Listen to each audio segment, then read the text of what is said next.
Hi, welcome to Virtual CB1A. This is Ma'am Rena, and for this video discussion, we are going to focus on some graphing problems and definite integrals. So we are going to apply what we have learned from definite integrals in finding the area bounded by different functions. Okay. So, sinulat ko na lang yung problem. This is not from the book that we are using, but I thought it is really important that we discuss this kasi nakikita ko ito nag-a-appear dun sa ibang mga exams at saka sa ibang mga reviewers. Okay? So, explain muna natin yung problem. So, find the area bounded by the functions f of x is equal to x squared plus 2 and g of x is equal to 2x plus 2. So, going back to what we already learned what we already know about definite integrals, if you have a definite integral continuous on the interval a and b, say for example, this is your function. Okay? So from this point A up to this point B, you can get the value of the definite integral h of x. Say for example, h of x is our function. So the area of this region is given by the integral from a to b of h of x dx. Right? Okay. So this time, meron naman tayong dalawang functions. At hindi natin alam kung ano yung boundary nila. So, ang titingnan natin yung bounded by the two functions. So, say for example, we have this function. Pangit nung graph. Palitan natin.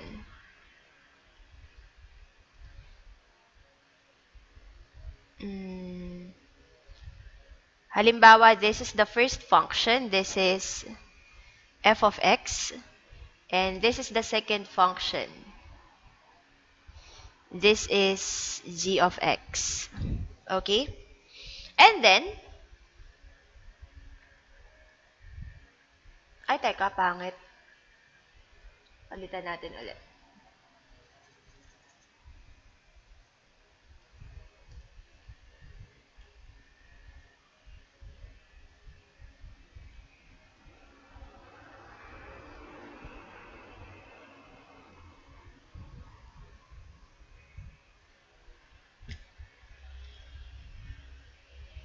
Okay, ayan. So, this is f of x. This is g of x. So, ang problem natin, hahanapin natin yung graph bounded by this curve. So, if you are going to look at it, itong si f of x, ang region na bounded niya by the x-axis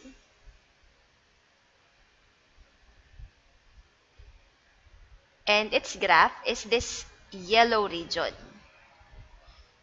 Okay? Itong yellow region yung bounded niya. So, if you're going to look for the area of this yellow region, this is represented by the integral of f of x. Ang lower limit niya at upper limit ay itong dalawang point na to. So, let's call them x sub 1 and x sub 2. So, from x sub 1 to x sub 2. Now, we have another function, g of x. And if you are going to look at g of x, ang area na bounded naman niya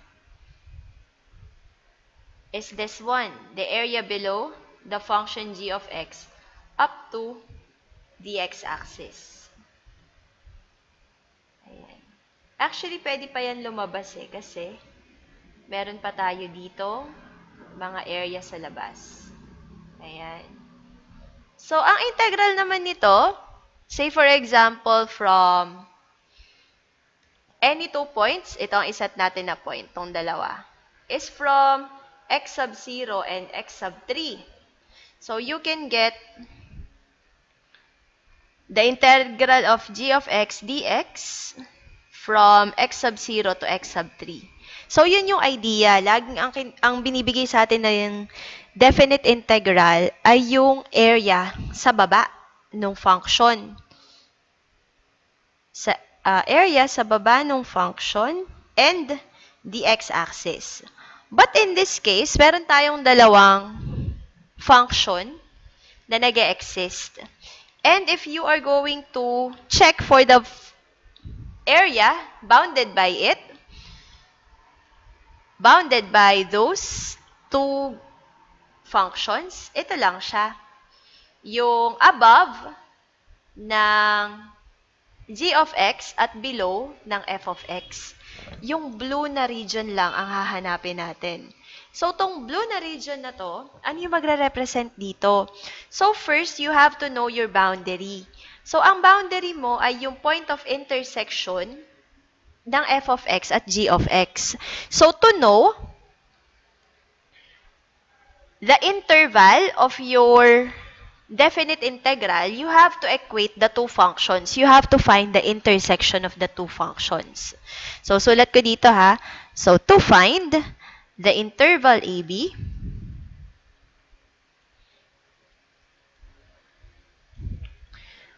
find the intersection of the given functions.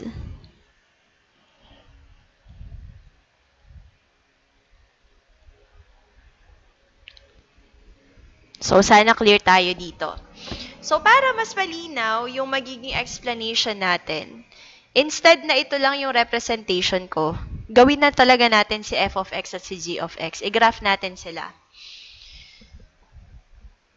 Okay, so just give me a moment while I am preparing the Cartesian plane.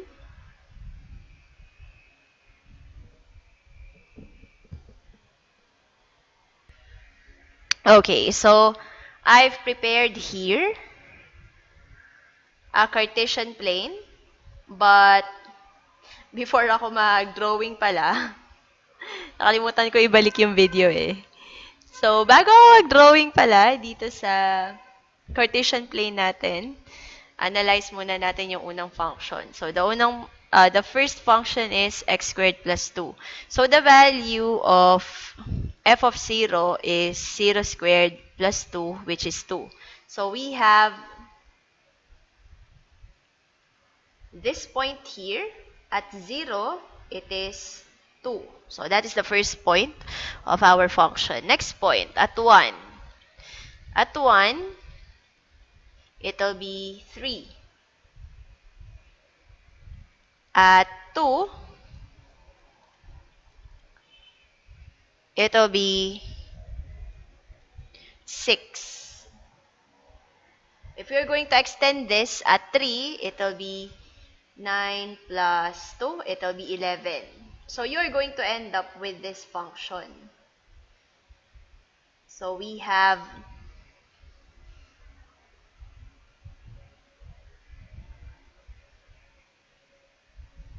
a portion of a parabola. So, from 0 up to positive infinity. Meron pa yan dito, syempre, sa kabila, pero hindi ko na siya pinakita. Parang, hindi naman kasi siya mahalaga, so hindi ko na siya pinakita. So, we have our next function, 2x plus 2. So, lagay ko naman dito yung graph natin. Dito naman tayo maglalagay ng function na 2x plus 2. At gawin natin siyang kulay red naman. So, we have g of x is equal to 2x plus 2. At 0, we have 0 plus 2. 2 din siya. And then, at g of 1,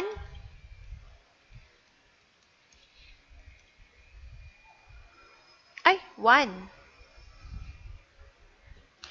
We have 1 plus 1. It is also 3. Ay, teka. 2 pala to. Sorry. Medyo absent-minded. 2 plus 2, which is 4.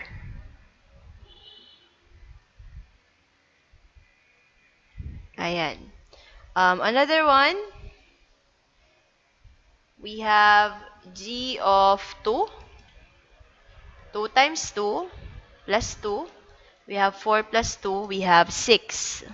At 2, it is also 6. Nagkamali ako ng sulat dito ng point. It should be at 1 is 4. Yan.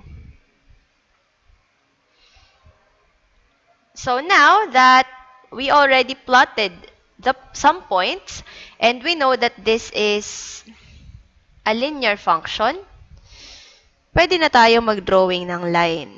So ito yung line ng function natin. So ano ang hahanapan natin ng area? Ang hahanapan natin ng area ay itong region na to. Ito. Yan, yung yellow region bounded by the red function or g of x above and bounded by f of x below. Ayan. So, ito yung graph natin. Burahin ko lang yung mga sinulat natin dito. Ayan. So, paano kung hindi mo gusto mag-graph? How do you find the interval AB? Paano kung masyadong maliliit yung pagitan nila, tapos hindi mo ma-identify kung ano yung point of intersection? In our case kasi, pwede natin i-identify dito na, ang point of intersection niya ay 0, 2, at saka 2, 6. So, yun yung mga point of intersection nila. 0, 2, and 2, 6. Pero, yung 0, 2, at 2, 6 na to, ang gagamitin lang natin ay yung mga value sa x-axis, which is 0 and 2. So, we can assume that our interval is 0, 2. Ayan. 0 to 2. Okay? Ngayon, hahanapin natin kung ano yung magiging behavior ng function natin. Bounded siya by the second function, g of x, above, tapos f of x naman, below. So, kung ano yung nasa taas, g of x, yun yung unang function na isusulat mo. So, we can write this as g of x minus the area of f of x dx. So, ito yung magbibigay sa atin ng area nitong bounded na region dito. Kasi kukunin mo yung area ng buong upper function, tapos isusubtract mo yung area ng lower function para hindi nakakasama yung mga area na nasa labas ng graph or nasa labas ng area bounded by the two functions. Okay? So, if you are going to solve for this, you can write this as the integral of the function 2x plus 2 minus the whole function. It is important to use a grouping symbol kasi buong function yung isusubtract mo, f of x, x squared plus 2 dx. So, I think I will be needing a new sheet for the computation. So, insert tayo ng isa pang sheet.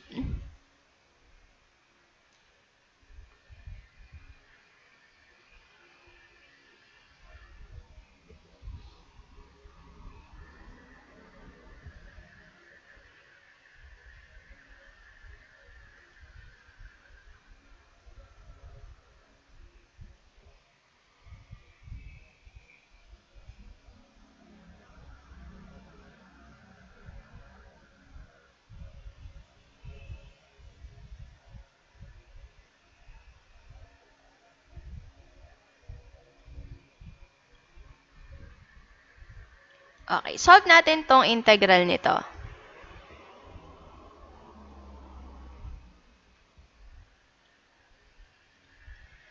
This is the integral from 0 to 2 of 2x plus 2 minus x squared minus 2 dx. Or, this is the integral from 0 to 2 of 2 minus 2 is 0 you will have 2x minus x squared dx. And eventually, this is going to give you 2x raised to the power of 1 plus 1 over 1 plus 1 minus x raised to 2 plus 1 over 2 plus 1 from 0 to 2. And this is equal to 2x squared over 2 minus x cubed over 3. So, tanggalin natin yung 2 over 2 kasi equal na rin naman siya sa 1. This is from 0 to 2. You will end up with x squared minus x cubed over 3 from 0 to 2. At this point, pwede na tayo mag-substitute. Substitute na natin yung upper limit at lower limit. So, we have 0 squared minus 2 cubed over 3. Ay, teka. Ano ba tong nilagay ko? Bakit 0? It is 2 squared minus 2 cubed over 3 kasi upper limit muna yung isa-substitute. Minus 0 naman yung i-substitute natin. 0 squared minus 0 cubed over 3 or 0.